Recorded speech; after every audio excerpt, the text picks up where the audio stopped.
آپ کے علم میں ہوگا کہ اس وقت دنیا کی کل آبادی سمجھی جاتی ہے 6 ارب یعنی 600 کروڑ. اس میں کم سے کم 120 کروڑ مسلمان ہیں امت مسلمہ.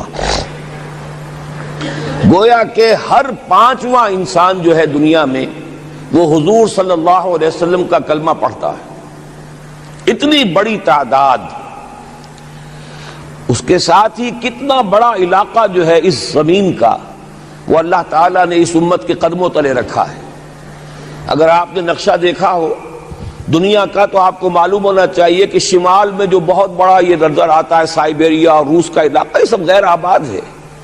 اس طرح شمالی امریکہ میں بھی کینیڈا سے اوپر بڑے بڑے آپ کو بر اعظم سے نظر آئیں گے سب غیر آباد ہیں.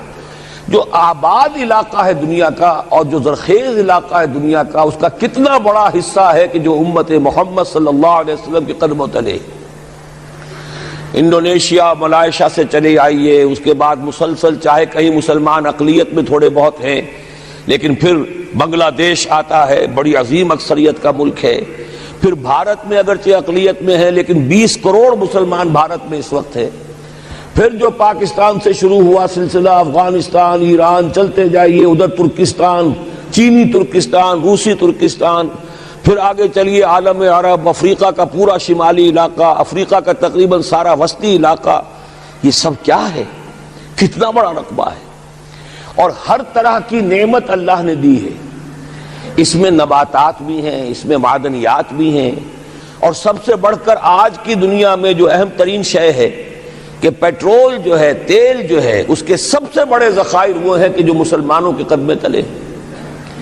اتنی تعداد میں ہونے کے باوجود اتنے وسائل کے پر بظاہر قابض ہونے کے باوجود سوال یہ ہے کہ کیا آج دنیا میں امت مسلمہ کو عزت حاصل ہے یا یہ ذلیل ہے؟ اسے غلبہ حاصل ہے یا مغلوب ہے؟ اسے کوئی دنیا میں وقار حاصل ہے یا یہ بالکل بے وقار ہو کر رہ گئی؟ یہ بات ہے جو ہمارے سمجھنے کی ہے آج کیوں ذلیل کہ کل تک نہ تھی پسند گستاخی فرشتہ ہماری جناب میں. اس وقت صورت یہ ہو چکی ہے آپ کو معلوم ہے کہ ہر جگہ پر پسماندگی کا نشان مسلمان ہیں. ہمارے سارے وسائل پر دوسروں کا قبضہ ہے. ایک ہی شے رہ گئی تھی تیل خلیج کا تیل اس پر بھی آ کر امریکہ کی فوجیں ان کے سر پر بیٹھ گئی ہیں. سارا کا سارا تیل اب ان کے قبضے میں ہے. ادھر خلیج کے دہانے کے دونوں طرف وہ اپنے مورچے بنا رہے ہیں تاکہ یہاں کسی کا داخلہ نہ ہو سکے. بڑے بڑے جتنے لوگ ہمارے ان سب کی دولت ان کے پاس ہے. کہنے کو تو سلطان آف برونائی دنیا کا امیر ترین آدمی ہے لیکن دولت ہے کہاں اس کی؟ انویسٹڈ تو وہی ہے اسی کے بینکوں میں ہے انہی کی کمپنیوں میں ہے. کسی کے پاس کچھ نہیں ہے. سعودی عرب کے کوئی ڈالر دے تو کہاں ہے؟ جیسے شہنشاہ ایران کا جو اثاثہ تھا سرمایہ تھا جو سارا کا سارا انہوں نے جو ہے وہ فریز کر لیا. تو یہ دولت تو ساری وہی ہے. کہنے کو ہے کہ آپ کے اکاؤنٹ میں اتنا روپیہ ہے لیکن سوال یہ ہے کہ وہ اکاؤنٹ فی الواقع کس کے قبضے میں ہے؟ پھر آپ کو معلوم ہے کس طریقے سے مسلمانوں کے ساتھ سلوک ہو رہا ہے. ہر جگہ پر جہاں چاہیں جس طرح چاہیں انہیں ستا لیں. اور ان میں بھی سب سے بڑھ کر جو بات میں آپ سے کہوں گا آج دنیا میں جتنے بڑے پیمانے پر محمد عربی صلی اللہ علیہ وسلم کی توہین و تذلیل ہوئی ہے پوری انسانی تاریخ میں نہیں ہوئی. رشدی نے کتاب لکھی بدترین حملے کیے. کیا رنگیلا رسول کتاب تھی جو لکھی تھی کسی ہندو نے جس کو کہ ایک مسلمان نے پھر خنجر گھونپ کر اور ہلاک کر دیا تھا. وہ تو کچھ بھی نہیں تھی. اس کتاب کو رنگیلا رسول کو 100 سے ضرب دیجئے تو یہ کتاب بنتی ہے سیٹنک ورسز اور وہ ملینز نہیں بلینز کی تعداد میں شائع ہوئی. اس کے خلاف احتجاج اگر کسی نے کیا ہے تو ان کے اوپر جوتے پڑے ہیں ان پر ڈنڈے پڑے ہیں. پوری مغربی دنیا اس کے پیچھے آ گئی ہے سپورٹ کیا ہے.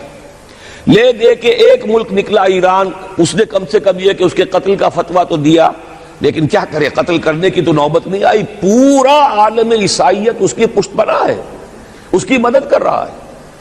یہ اتنی بڑی توہین محمد رسول اللہ صلی اللہ علیہ وسلم کی اور آپ کی ازواج مطہرات کی اور یہ بظاہر ایک ایسے شخص کے ہاتھوں جس کا نام مسلمانوں کا سا ہے، اس کا اتنا بڑے پیمانے پر ہونا، اور پھر یہ کہ مسلمان 120 کروڑ ہونے کے باوجود کچھ نہیں کر سکتے۔ میں وہ چیزیں نہیں گنوانا چاہتا کہ 15 لاکھ جو ہیں وہ ہمارے افغان بھائی جو ہیں انہوں نے جانیں دی، فائدہ کس کو پہنچا؟ تاحال امریکہ کو، کہ اس کی جو مد مقابل قوت تھی USSR وہ ختم ہو گئی۔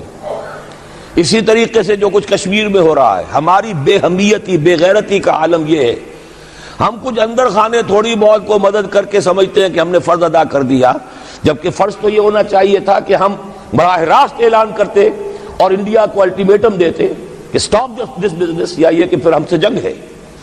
جنگ کا نتیجہ تو پھر اللہ جس کو چاہے دے گا، اگر انسان اللہ تعالیٰ پر اعتماد رکھتا ہو، توکل رکھتا ہو، اپنے موقف کی حقانیت پر بھی اسے یقین ہو، تو کم من فیۃ قلیلۃ غلبت فیۃ کثیرۃ، تاریخ میں ہمیشہ ہوتا آیا ہے کہ چھوٹی قوتیں جو ہیں ان کو غلبہ اللہ نے عطا کیا ہے بڑی قوتوں پر، لیکن بے غیرتی کا عالم یہ ہے، بے حمیتی کا عالم یہ ہے، زبانی کلامی ہم سے بڑا ہمدرد کوئی نہیں مسلمانان کشمیر کا، جس لیڈر کو دیکھو بڑھ چڑھ کر بیان دے گا، لیکن عملاً ہم کیا کر رہے ہیں؟ یہ ساری صورتحال جو میں نے آپ کو بتائی ہے، ویسے تو اب یہ کہ اگر اس میں ایک خاکہ سا میں نے آپ کے سامنے رکھا ہے، اس میں رنگ بھروں تو ظاہر ہے کہ یہ پورا گھنٹہ اسی میں لگ جائے گا، لیکن جو اس کا اصل لب لباب ہے وہ یہ ہے کہ ہم اپنی جگہ بڑے خوش ہیں کہ ہم امت مرحوم ہیں، ہم تو امت محمد ہیں صلی اللہ علیہ وسلم، ہم تو اللہ کے پیارے ہیں، ہم اللہ کے لاڈلے ہیں، ہمیں اللہ کی شفاعت، ہمیں اللہ کے رسول کی شفاعت بھی ملے گی، جنت تو گویا کہ ہمارا پیدائشی مقام ہے۔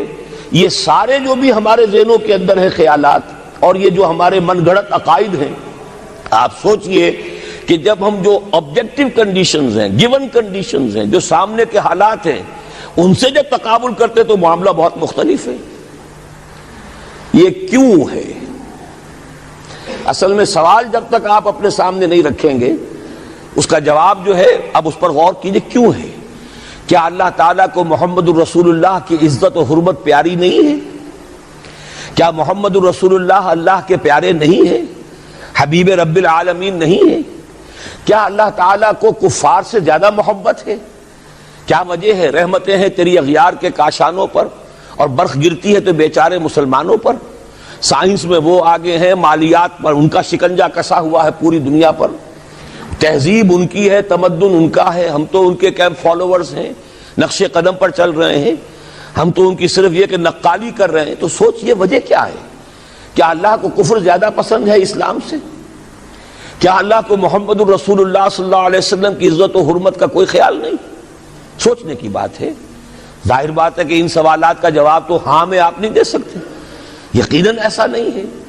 بہرحال وہ کافر ہیں، وہ اللہ کو نہیں مانتے، اللہ کے رسول کو نہیں مانتے، چلیے اللہ کو کسی نام سے مان لیا، گاڈ کہہ دیا، لیکن اللہ کے رسول کو تو نہیں مانتے۔ ایمان کا سارا دار و مدار تو رسالت پر ہے، اللہ کے اس کلام کو تو نہیں مانتے، اور اس کے باوجود ان کے لیے عزت ہے، رحمتیں ہیں تیری اغیار کے کاشانوں پر، برف گرتی ہے تو بیچارے مسلمانوں پر۔ یہ ایک لمحہ فکریہ ہے، یہ سوچنے کی بات ہے کہ ایسا کیوں ہے۔ اس کا جو جواب میں آپ کو دوں گا وہ ذرا سا کڑوا جواب ہے، نوارا تلخ ترمیزن چو ذوق نغمہ کمیابی۔ بات کہنی پڑتی ہے، جب تک کہ کڑوی بات کہی نہ جائے، حقائق کو دیکھنے کی جرت پیدا نہ کی جائے، مواجہہ نہ کیا جائے، فیکٹس کو فیس نہ کیا جائے، اس وقت تک بات صحیح نہیں ہوگی، اور نہ ہم صحیح تشخیص کر سکیں گے، نہ صحیح تجویز کی طرف ہمارا ذہن منتقل ہوگا۔ میں بہت سخت بات کہہ رہا ہوں، آج آسمان کے نیچے اس زمین پر عذاب الہی میں گرفتار امت مسلمہ ہے۔ بالفعل آج ہم امت مرحومہ نہیں ہیں، رحمت والی امت نہیں ہے، امت معذبہ ہیں، آج ہم پر اللہ کا عذاب ہے۔ وہ کیوں ہے؟ دیکھیے اللہ کا قانون یہ ہے، اور یہ اللہ کی سنت ہے، میں نے اپنی ایک کتاب میں اس پر مفصل بہت مضمون لکھا ہے، قرآن کا قانون عذاب۔ ایک عذاب تو آیا کرتا تھا ان قوموں پر جن کی طرف اللہ رسول بھیجتا تھا، انا ارسلنا نوحا الی قومہ، اگر رسول کی بات مان لی تو قوم کے لیے بہت خوشحالی ہے، مبارکباد ہے، اللہ کی رحمتوں کے سائے ہیں، اور نہیں مانی تو بربادی ہے، تباہی ہے، خاتمہ ہے۔ پوری قوم نوح غرق کر دی گئی، پوری قوم عاد ختم کر دی گئی، حضرت ہود کو نہیں مانا۔ پوری قوم سمود ختم کر دی گئی، حضرت صالح کو نہیں مانا۔ عمورہ اور صدوم کی بستیاں ختم کر دی گئی، حضرت لوط کو نہیں مانا۔ آل فرعون غرق کر دیے گئے، حضرت موسیٰ کو نہیں مانا۔ مدین کے علاقے کو تباہ کر دیا گیا، حضرت شعیب کو نہیں مانا۔ یہ بات سمجھ میں آ گئی؟ لیکن جب سے نبوت اور رسالت کا سلسلہ ختم ہوا، اس قسم کا عذاب اب دنیا میں نہیں آ سکتا۔ وَمَا كُنَّا مُعَذِّبِينَ حَتَّى نَبْعَثَ رَسُولًا، ایسا عذاب ہم نہیں بھیجتے رہے جب تک کہ رسول کو نہ بھیج دیں۔ رسول آ گیا، اس نے حق کو بیان کر دیا، بات کو کھول کھول کر مبرہن کر دیا، ہر چیز واضح کر دی، کوئی مغالطے کا امکان نہ رہا۔ جاء الحق وزهق الباطل، ہر شے جو ہے دودھ کا دودھ، پانی کا پانی جدا ہو گیا۔ اب بھی جس نے نہیں مانا تو معلوم ہوا اس میں کوئی خیر نہیں ہے، اب خیر کا فقدان ہے۔ تو اس قوم کو جیسے کہ آپ باغ کے اندر جھاڑو دے کر جب کوئی آندھی چلے تو پتے گرے ہوئے ہوتے ہیں، ان پتوں کو ایک جگہ جمع کر کے دیاسلائی دکھا دیتے ہیں تاکہ یہ پتے جو ہیں یہاں پر بدزیبی کا ذریعہ نہ بنے، تو پوری قوم ہلاک، کَأَن لَّمْ يَغْنَوْا فِيهَا، ایسے ہو گئے جیسے تھے ہی نہیں۔ یہ عذاب اب نہیں آئے گا، اس لیے کہ آخری نبی، آخری رسول محمد الرسول اللہ صلی اللہ علیہ وسلم۔ اب آج جو عذاب آتا ہے، دیکھیے کافروں کے لیے عذاب اصل میں آخرت میں ہے۔ دار العذاب، دار الجزا، وہ تو آخرت ہے، یہ تو دار الامتحان ہے۔ اب جو عذاب آتا ہے وہ اس قوم پر جو ہو تو حامل کتاب الہی، شریعت خداوندی کی کسٹوڈین، اللہ کے رسول کی نام لیوا، اس کے ساتھ عشق کا دعویٰ کرنے والی، عمل اس کے برعکس ہو۔ حالانکہ اللہ نے اگر اسے وہ مقام دیا، اللہ نے اس کی طرف رسول بھیجا اور اسے رسول کے امتی بننے کا شرف عطا کیا، اسے اپنا کلام دیا، کتاب دی، اسے اپنی شریعت دی، تو کس لیے دی؟ تاکہ اس پر خود بھی عمل کریں، اسے دوسروں تک بھی پہنچائیں۔ وہ گویا کہ اس روئے ارضی پر وہ امت، وہ قوم اللہ کی نمائندہ قوم ہوتی ہے، ریپرزنٹیٹو ہوتی ہے۔ اے انسانوں، ہمارے پاس ہے تمہارے خالق اور مالک اور پروردگار کا قانون، ہمارے پاس ہے اس کی ہدایت، ہمارے پاس ہے اس کی کتاب، ہمارے پاس ہے اس کے رسول کا اسوہ۔ آؤ ہماری طرف، ہمیں جانچو، ہمیں پرکھو، ہمیں دیکھو، ہم واقعتاً اسی کتاب کے مطابق چل رہے ہیں نا؟ دیکھ لو ہم جو کہتے ہیں وہی کرتے ہیں نا؟ وہی بات تو نہیں ہے کہ لما تقولون ما لا تفعلون، کبر مقتا عند اللہ ان تقولوا ما لا تفعلون۔ آؤ دیکھو ہم نے اس کتاب کے مطابق، اللہ کی ہدایت کے مطابق کیسا اچھا معاشرہ بنایا ہے، کیسا انصاف ہے، کیسا امن ہے، کیسا بھائی چارہ ہے، کیسی اخوت ہے۔ آؤ دیکھو ہمارے ہاں تقسیم دولت کا نظام کتنا صحیح ہے۔